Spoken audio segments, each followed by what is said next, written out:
রাধে রাধে। নমস্কার বন্ধুরা, শিব শম্ভু চ্যানেলের পক্ষ থেকে আপনাদেরকে জানাই স্বাগত। আজকের ভিডিওতে আমি আলোচনা করব আগামী 15 জুন থেকে 21 জুন সাপ্তাহিক রাশিফল নিয়ে। ভিডিওটি শুরু করার আগে আপনাদের কাছে অনুরোধ করছি, আমার চ্যানেলটিকে অবশ্যই সাবস্ক্রাইব করুন এবং নোটিফিকেশন বেল আইকনটি ক্লিক করুন। তাহলে চলুন এবার ভিডিওটি শুরু করা যাক। মেষ রাশি, এই সপ্তাহে কর্মে উন্নতি হবে, কিন্তু মানসিক অস্থিরতা থাকতে পারে। উচ্চপদস্থ কারো সহায়তা পেতে পারেন। এই সপ্তাহে মাথা ঠান্ডা রাখতে হবে। বৃষ রাশি, এই সপ্তাহ আর্থিক দিক থেকে অত্যন্ত শুভ। ব্যবসায় চুক্তি লাভজনক হবে। পারিবারিক শান্তি বজায় থাকবে। প্রেমের সম্পর্ক আরও গভীর হবে। মিথুন রাশি, এই সপ্তাহে আপনাদেরকে সাবধানে চলাফেরা করতে হবে। অ্যাক্সিডেন্টের যোগ রয়েছে। শরীর দুর্বল হতে পারে। কর্মক্ষেত্রে ঝামেলা এড়াতে শান্তভাবে কাজ করুন। হঠাৎ কোথাও ভ্রমণ হতে পারে। কর্কট রাশি, সৃজনশীল কাজে সাফল্য আসবে। প্রেম বা দাম্পত্যে কিছু ভুল বোঝাবুঝি হতে পারে। বন্ধুদের সঙ্গে আনন্দে সময় কাটবে এই সপ্তাহে। সিংহ রাশি, এই সপ্তাহ আপনাদের ভালো কাটবে। আর্থিক সঞ্চয়ের জন্য খুব ভালো সময়। চাকরিতে বড় পরিবর্তনের সম্ভাবনা রয়েছে। আত্মবিশ্বাস বাড়বে।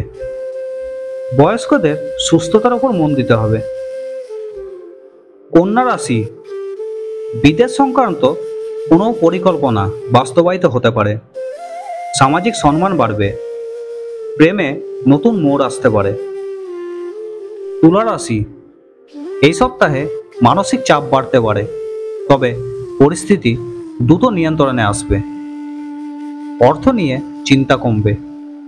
ছোট ভাই এবং বোনের ওপর বিশেষ নজর দিতে হবে। বৃশ্চিক রাশি, এই সপ্তাহে যদি নিজের ওপর ভরসা রেখে এগিয়ে যান তাহলে সাফল্য নিশ্চিত। শারীরিক সমস্যা কিছুটা কমবে। কাজের জায়গায় দায়িত্ব বাড়তে চলেছে। ধনু রাশি, নতুন কোনো উদ্যোগে সফল হবেন। কর্মক্ষেত্রে কেউ আপনাদেরকে সাহায্য করতে পারে।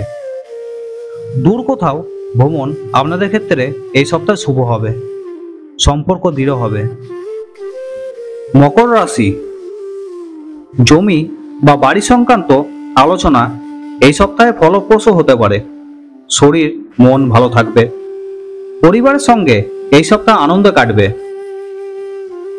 কুম্ভ রাশি, এই সপ্তাহে প্রেমের স্থিরতা আসবে। নতুন কিছু শেখার আগ্রহ বাড়বে। স্বাস্থ্যজনিত ঝুঁকি কমবে। শিক্ষার্থীদের জন্য এই সপ্তাহ খুব ভালো সময়। মীন রাশি, এই সপ্তাহে আর্থিক দিক থেকে যথেষ্ট উন্নতি হবে। সৃজনশীল কাজে প্রশংসা পাবেন। পরিবারে শান্তিপূর্ণ পরিবেশ থাকবে। বন্ধুরা, ভিডিওটির শেষে আর্থিক ও শারীরিক উন্নতির জন্য একটি বিশেষ টোটকার কথা বলছি। প্রত্যেক মঙ্গলবার সকালবেলায় উঠে স্নান করে হনুমানজির মন্দিরে যান এবং হনুমানজিকে মেটে সিঁদুর অর্পণ করুন। আর হনুমানজির মন্দিরে একটি চামেলি তেলের প্রদীপ জ্বেলে দিয়ে আসুন।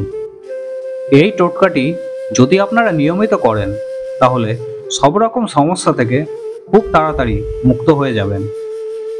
তাহলে বন্ধুরা, আজকে ভিডিওটি আমি এখানেই শেষ করলাম। ভিডিওটি কেমন হয়েছে অবশ্যই কমেন্ট করে জানাবেন এবং কমেন্টে রাধে রাধে লিখতে ভুলবেন না।